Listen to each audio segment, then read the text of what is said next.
congratulations. You're now the worst person in the world.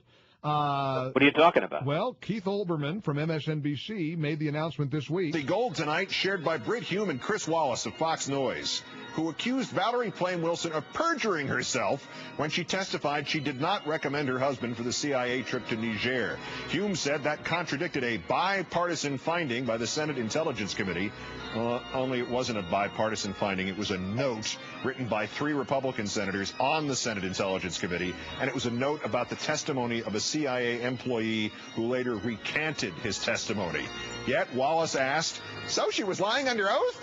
And Hume replied, "I think that there is reason to question her credibility on that point."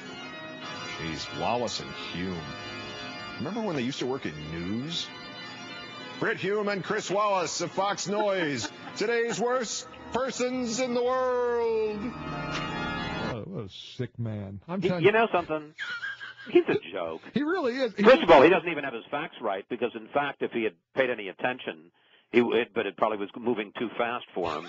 He could handle sports highlights. He'd know that, in fact, Britt and I were disagreeing. I was saying, in fact, that I thought that she'd gotten a raw deal from the White House, and Britt, he's right. Britt was saying that, was questioning her story. I was defending her. I know. But that would be a little too complicated. Well, you wouldn't let for Keith Olbermann. For Keith, I mean, he's a smart man. Just ask him. You know how you see people on TV or you meet them, and I'm sure he's like this in real life, and from what I hear he is, where they define what it means to be a pseudo-intellect. You know, they like to use flowery words and wear the little studious glasses and act like they're the smartest person in the world. And like you say, they're just laughable. You just have to, all you can do is laugh people like him off. Well, there are a couple of things about him. First of all, I had never seen him in person. I used to think when he was on SportsCenter he was okay. Yeah, But, he was in the toy department and he handled that pretty well.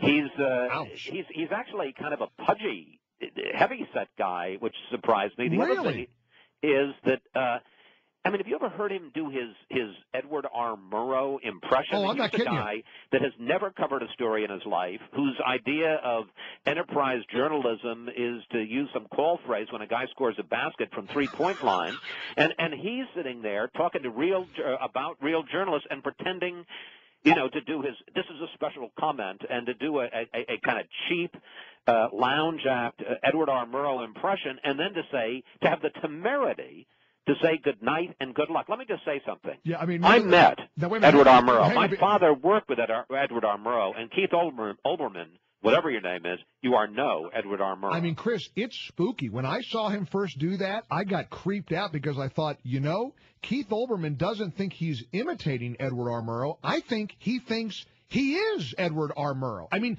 for the benefit of people who've never watched his show, and believe me, due to if the ratings are any indicator, most people have not, he literally ends his rants with good night and good luck, and he even turns away from the camera like the late Edward R. Murrow used to do. It is truly laughable. Oh, that's scary. It is truly laughable.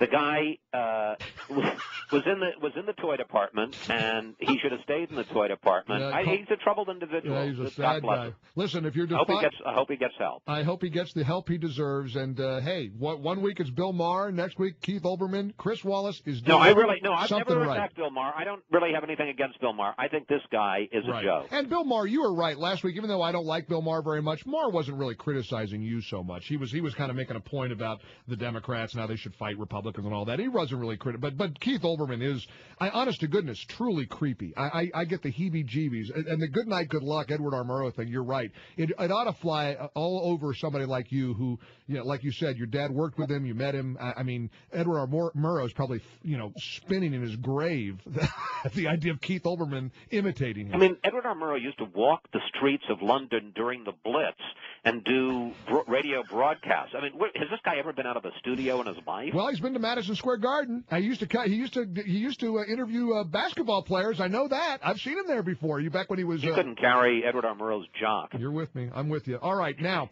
On to some other things. That got me going. I got to say that I've had a sort of thing about this for a while because I watch him and I think this is what the news business has become. I mean, first of all, to be lectured about news by Keith Olbermann is like being called ugly by a frog, and the idea that this guy doing the crap he does on MSNBC would sit there and pretend to be some kind of moral or journalistic authority about anything.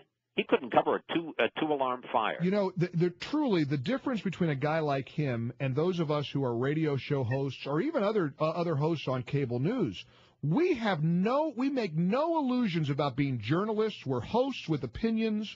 You know, we bring journalists like Chris Wallace onto our shows, but we don't pretend to be journalists. This Keith Olbermann, who does exactly really what I do, only he's on the far left, he pretends to be a journalist. That's right. And he's a desk jockey. Yeah, absolutely. That's all he is. And it really, all right, well, good. I get some good material here.